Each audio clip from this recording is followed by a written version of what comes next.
1, 2, 3, 4.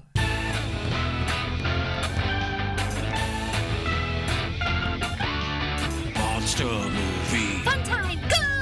Monster movie. Fun time, go. Monster. Movie. Fun time. Go! Monster movie. Fun time, go. With Precious D and Honeybee. Fun time, go! Hello, friends and neighbors. Welcome to the show. I'm Precious D. And I'm Honeybee. And we are actually together in the same room. What? For the first time since the first episode. Beer, beer, beer, beer, beer, beer. And today we are discussing Gamera versus Gyaos, also known as Giant Monster Dogfight Gamera versus Gyaos. That's the translation of the Japanese title, which I don't have in front of me. It's from 1967 in color, 86 minutes, directed by Noraki Yausa, and it had a budget of 60 million yen. I don't know what the box office was. Dang. Featured monsters are Gamera and Gyaos, and they are somewhere between 60 and 80 meters. And Gamera's 60 to 80 meters, and Gyaos is 85 to 88 meters. I think that might be their size, like from all the movies. So I think in this one they're probably 60 and 85, respectively. And the death count is 218. Oh. Yeah. Okay. A lot. That is a lot. It's mostly Gyaos, I think. Yeah, I think so. Totally. It's gotta be. Gams is on our side. Yes. Gyaos is a dick. He is a shovel-headed Rodan wannabe. Yeah, I was thinking that too. Very Rodan-esque. I feel like this movie is kind of a few movies blended together, actually. But yeah, I feel like he's very Rodan-esque with his shovel head. Kojiro Hongo is back playing Shiro Tsutsumi. We saw him in Gamera vs. Baragon and Return of Daimajin. And we will see him again in Gamera vs. Virus. But he plays a different part every time. Nice. Kichijiro Ueda plays Tetsuemon Kanamura, and Reiko Kashihara plays Sumiko Kanamura.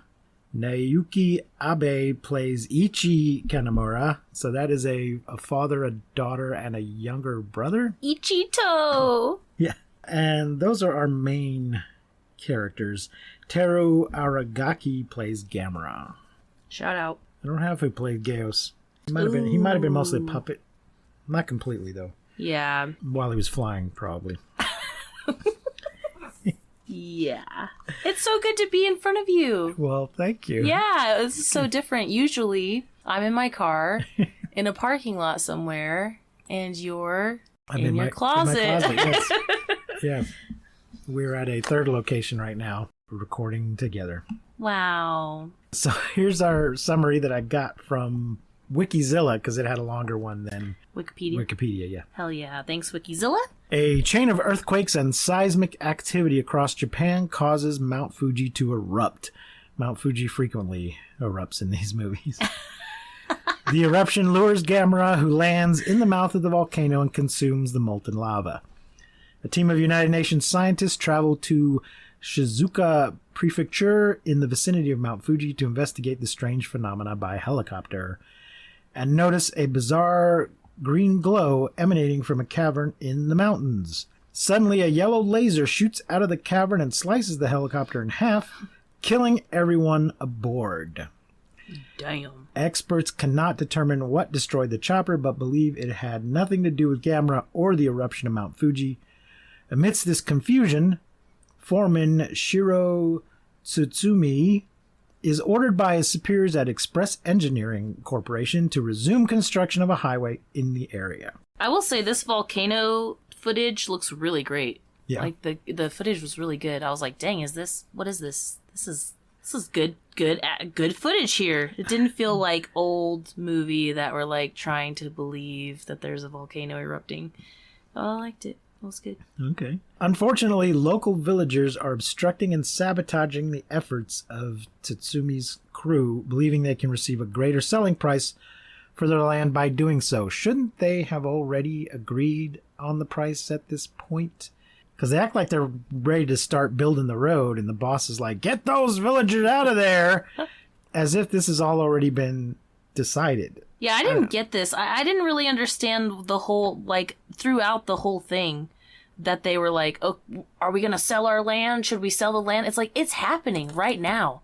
How do you have time to, like... Yeah, this all should have already been worked out. Yeah, how do you have time to, like, while this is happening... It seems like this is a corporation that's been formed just to build this road, which is how corporations used to work. The original idea was, well, we need a road built or a bridge or a dam or something. We'll form a corporation to do that, complete the job, and then disband. But obviously that's turned into a different structure over time. But I get the impression that it is just their job to build this road. If not, it certainly seems to be all they do is build roads. But yeah, why wasn't this all worked out ahead of time? Yeah. And I thought we were going to get the greedy corporate bad guy, but over the course of the movie, it seems like the corporation's the good guy and the villagers are the bad guys, or at least they're the ones that feel bad about being greedy. I mean, if you make your living on a farm, and they're going to take it to build a road, you should try to get as much as you can. Yeah, seriously. But yeah, they feel bad later for being greedy, for trying to maximize the capitalist structure to their advantage for a change. I don't know. Anyway, during a standoff between Setsumi's crew and several villagers, a reporter named Okabe sneaks into the village to get a glimpse of the mysterious green glow.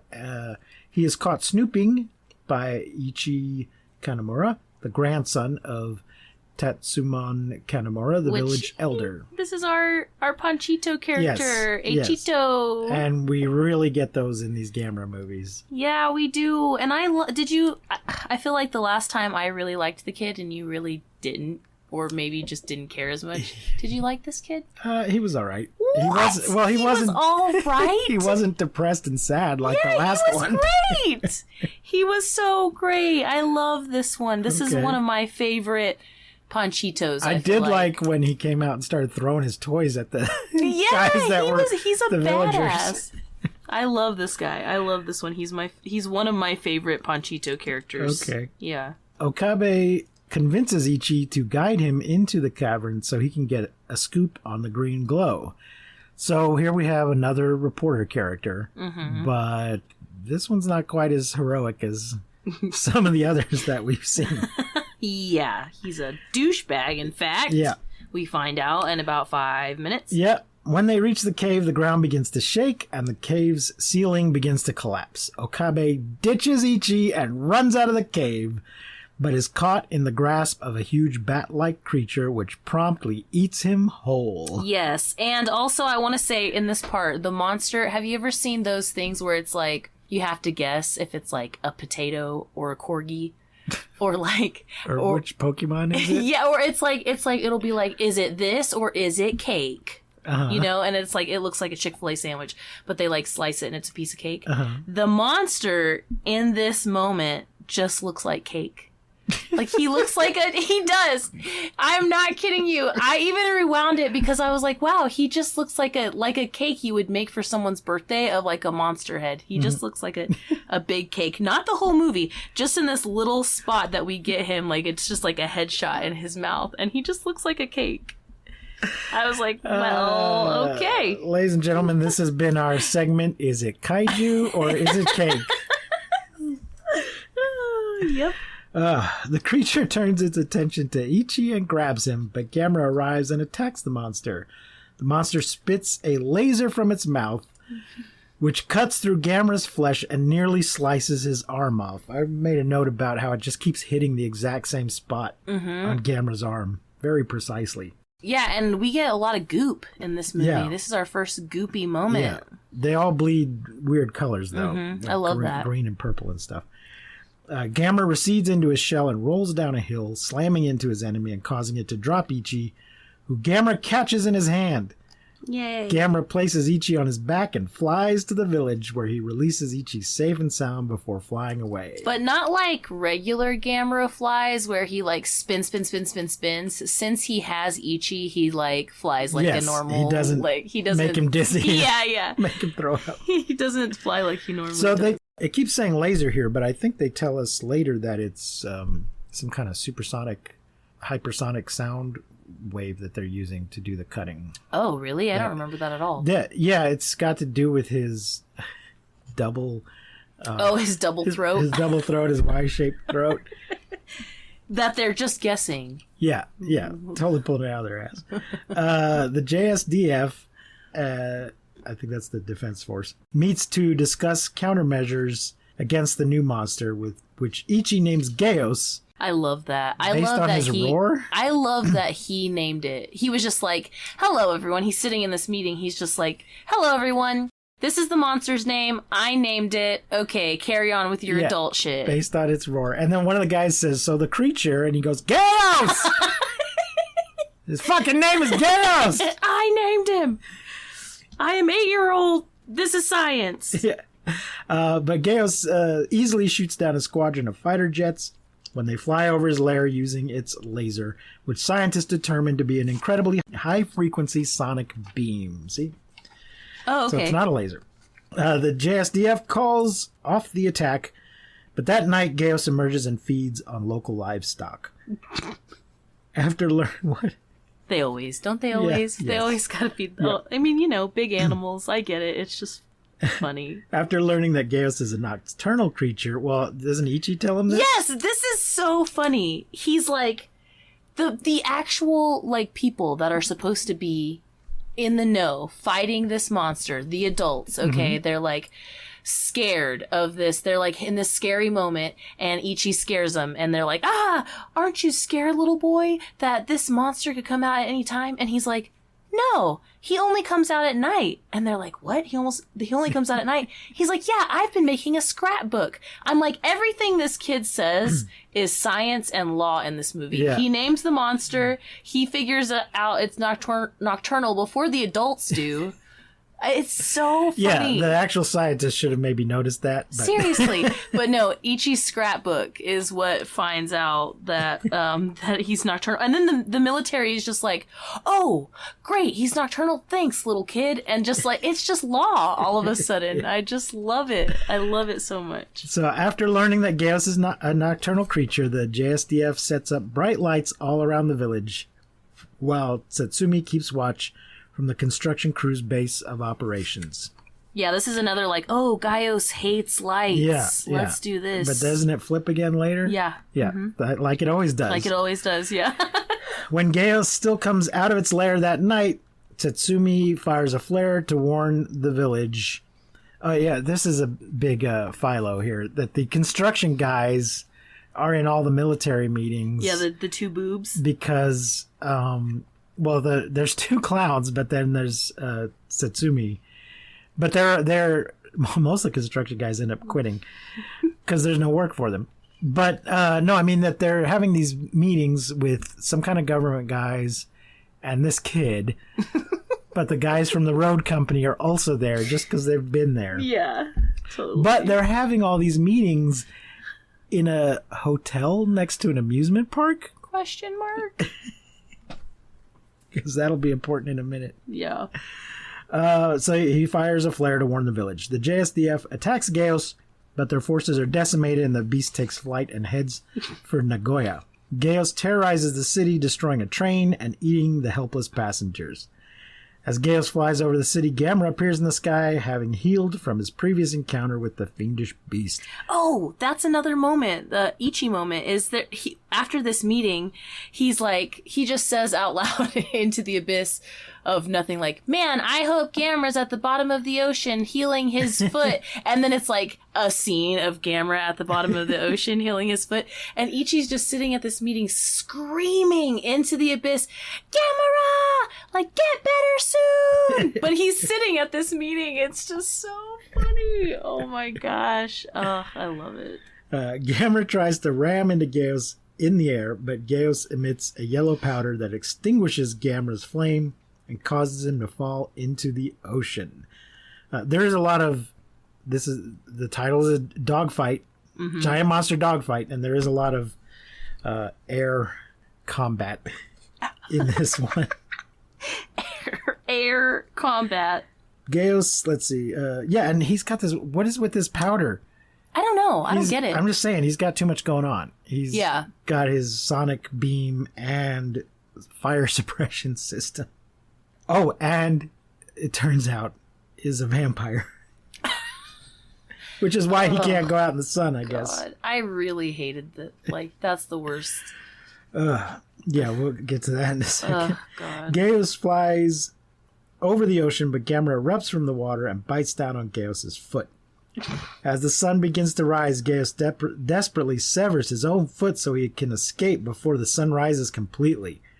The next morning, Gyaos' severed foot is discovered and brought into a laboratory for study. Scientists learn that sunlight eats away at Gyaos' flesh and is lethal to the creature. The big rubber foot keeps getting smaller and smaller as it is exposed to sunlight. To light, yeah. Chegou a melhor parte do podcast. É hora de provar a melhor Coca-Cola.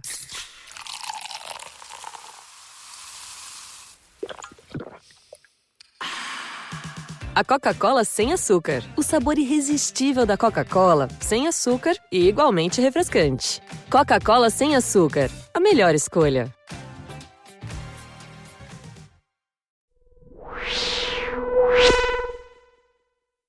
Hi, this is Linda Miller, and you are listening to Monster Movie Fun Time Go. The JSDF formulates a new anti-Gyaos plan because Gyaos feeds on human blood.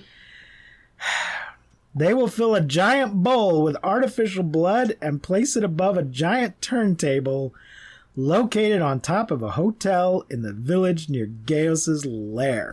This is disgusting. Yeah. Okay, because not only they say that it's artificial blood, it looks like blood, but it smells like blood. Well, yeah, how else are you gonna get him? Yeah, exactly. That is fucking disgusting. I don't know if any of you, I hope none of you do. I hope none of you know what blood, like, smells like. It's fucking disgusting. I mean, I think we have a general idea, just, from cutting your finger or whatever, but yeah, but not like large. in that amount, like I'm talking like, they're like spraying it into the air. Oh, I don't think it mentioned earlier when Gamera sets down Ichi, he puts him down on a Ferris wheel. Yeah. So this is the amusement park that's right next to the hotel where all the military meetings take place. Not only does he set him down on a Ferris wheel, but then he does this hand thing like like a little handshake. And what's his name? Tetsui goes up the Ferris wheel to get him back down. So now, and I think at the hotel there's one of those rotating restaurants. I think that's what they're making this thing out of. There's a lot going on here. So, yeah. There's a lot going on in this movie. They'll have these like on some kind of a tower. There's one in San Antonio. Oh yeah, in Dallas. Seattle. Yeah. There'll be some kind of a spire with a rotating restaurant on it. So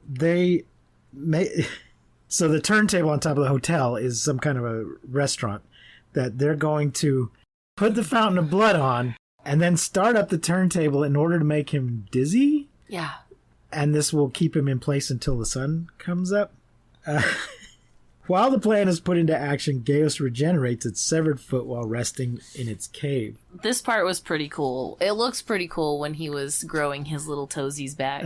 They just sort of pushed out of the stump. Yeah, I liked it. It was good. Once the trap is set just an hour before sunrise, Gyaos emerges from his cave and lands on the turntable to drink the artificial blood. Oh, God, this is so gross. The device begins spinning rapidly, rendering Gyaos dizzy and unable to move. Just as the sun is rising, the turntable's motor gives out and explodes, triggering a fire at a nearby substation and causing the device to shut down. Gyaos regains his balance and extinguishes the fire with his vapor, then destroys the hotel in retaliation before returning to his lair. The next day, Express Engineering decides it's done dealing with Gyaos and the villagers and decides to reroute the highway. Like, fuck this shit. We'll just build a highway somewhere else. And when the villagers learn about this, they're enraged and confront Kanemura at his home. Ichi throws his toys at the mob of villagers. That's my favorite part. Tells him to leave his grandfather alone and stop being greedy. Thus runs away crying. Ichi's older sister, Sumiko, confronts him. This is the first time they've mentioned her in this summary. Yeah, but she's been there all around. along. Yeah, she's been there all through along. The whole movie, yeah. She chastised the crowd earlier. I think there's a threat of a romance that doesn't really go anywhere. Sort of. It's like a weird moment. She seems to like our lead dude, but I don't think it goes anywhere. And he tells her that all of this trouble would be over if Gamera returned to kill Gyaos once and for all. He says that since Gamera is drawn to fire, and Gyaos hates it, a huge forest fire could bring Gamera there and lead to Gyaos' defeat. Surely nothing will go wrong with his plan. Kanamura overhears Ichi and decides to propose his plan to the JSDF.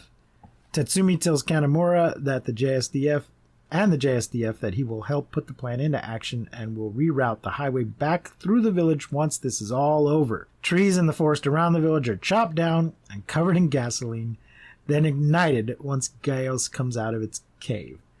Gyaos tries to extinguish the flames, but Gamera sees them and lands for final confrontation with his foe. Fight.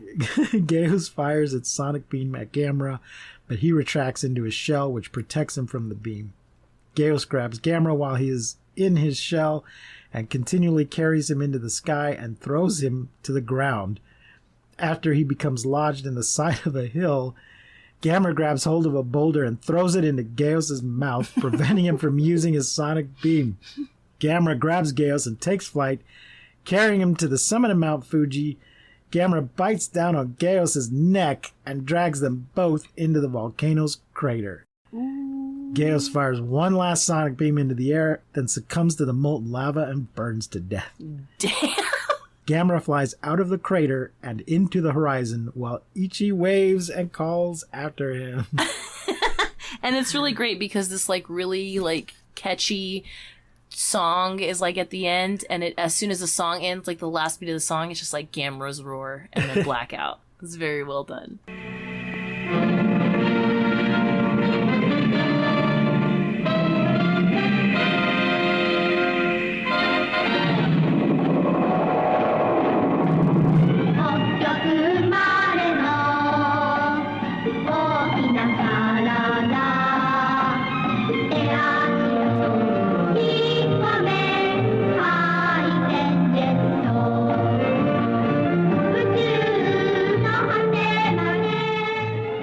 Something that was really cool that I liked that we didn't get to in the summary was there's this part where Gyaos lasers a car in half. Do you remember that? No. You don't? There's like these guys like driving down the road, yeah. like, No, I wrote a lasers note. the I car said in it was half. like it was a freaking Herbie movie. Yes, it's so funny, and they like stop, and the guy like gets out, and gets on the other, like other half of the car. I did make a note about that. The car keeps going like it's a Herbie movie. Yeah, it was so funny. That was my favorite. Gyaos. So, what are your feelings and thoughts? And so I didn't hate it. I really love these movies. I love Gamera. I really like the Gamera movies so far. And yeah, I thought there was some weird shit, you know, as per usual, but it was good. It wasn't a bad movie, like, for sure. It was definitely held up to my Gamera expectations. I absolutely loved the little boy in this film. And I loved that everyone just listened to him. I feel like there's a lot of times, and this is real life, like, people don't listen to kids. Yeah. No one like listens. They don't know anything. They're stupid, whatever. You know, we know everything because we're adults, but not in this movie. In this movie, everything this kid says is like, oh yeah, listen to that 8-year-old because science, and we're gonna do it. I just loved it. I loved it so much. I loved that he loved Gamera so much. There's a part in the beginning where when the reporter comes in and he's like, show me the way, and Ichi's like, no, I couldn't do that. That would make me a traitor. I'm not going to show you. And he's like, well, Gamera might be down there. And he's like, oh shit, you know, like, if Gamera's down there, I gotta go, you know. So we still had that same kind of like love for Gamera, like the first kid did, the first little boy in the Gamera movie, where he was like, you know, so obsessed with He thought, well, maybe because he thought it was Pepito, his little turtle. But still, I just loved it. I loved the movie. I felt like it was a good movie, especially for this other studio, which yeah. I don't know how I feel about shovel-headed vampire Rodan. Yeah, there's a lot going on with that guy. Let's see. I wrote, this kid yells a lot. into the nothingness. He just yells constantly. Yeah. We did have a film presentation, I think, and a slide presentation. So that's with sketches. fun. Yeah. With sketches. The slide presentation was about how Gyaos, they speculate, they have no reason to believe this, but they speculate he has like a Y-shaped esophagus. And they say, they Double actually throat. say that they have no reason to believe this. They're very blunt about it. They're like, this is completely a guess. Yeah. And it may not be true, but this is what we're going with. Something about his roar maybe makes them think. I don't know, but something else with that is that he can't turn his neck. Yes, because of that, he can't turn his neck. I mean, it is true that he can't turn his neck, and they suspect that that's why. I think maybe they're just writing in excuses for the limits of the suit that they built. Maybe so. Yeah, maybe there was too much going on with but good monster fights. Yeah. I really loved the goop in this movie. We had some a little bit of gory monster blood, which I enjoyed, especially because it was colorful. Yeah. And yeah. I didn't realize how many Gamera movies there are until I was looking this one up. 11, I believe. Yeah, Maybe there's 12. so many. I think there's 12 altogether. That's so funny. So yeah. Not as much as Godzilla, but still a lot. Still a More lot. it's more than King Kong. Yeah, and they're good movies. People keep hoping they'll do a new one. Some people hope they'll somehow be able to do a crossover with Godzilla. I don't think that's going to happen. Yeah. Just because it's two different studios? Yeah. So, I mean, they could work out a deal, but I don't know. I don't know that it's in Godzilla's interest to do that. Mm-hmm. So, who knows, though? Yeah, because they're I guess would they be fighting against someone else? Together? Well, they would fight each other first, and then they would have to get together to fight somebody else. That's what would happen. Yeah, you're right. Because our current version of Godzilla is mostly a good guy. Mm-hmm. Even in Godzilla vs. Kong, when he was being a bad guy, it was because he was reacting to something that was not right. I have a little bit of kaiju news. We usually do this at the top of the show, but I forgot. It's a few weeks old by the time this comes out. But that Apple Monarch show, it's going to star Kurt Russell and his son Wyatt Russell. Oh. They might be playing the same character at different ages. Hot. Which I don't think Wyatt looks that much like Kurt. I'm not sure that's a good idea. I don't know if that's actually been confirmed, though. Let me see what this article says, or if it does. Anyway, they look enough alike to play father and son. Sure. But I don't think they look enough alike to play the same person. I mean, we talked about this recently. They tried to make Joseph Gordon-Levitt look like Bruce Willis. Yeah. So, does it matter? Acting! So, there was some pictures floating around the internet of early... They've actually begun filming it. Oh, cool. And there was some pictures. It looked like a sort of army or hospital outpost, tent kind of situation. Mm-hmm. So probably a triage center for a monster attack or something. And there was also some footage of people on a beach where you can hear the director going, "Okay, everybody look up now. Okay, you can see it. It's huge. Okay, start running. Everybody scream and run." Hell yeah. Oh my God. So something is coming up out of... No, I think that was actually for the Godzilla Kong sequel. The tents were from the TV show, but the beach scene, I think, is for the Godzilla and Kong #2, or Kong and Godzilla #2. So there's a lot going on right now. There is a lot going on right now. So there you go. There you have it. Well, folks, it's kind of a short one today, but what do you want for nothing?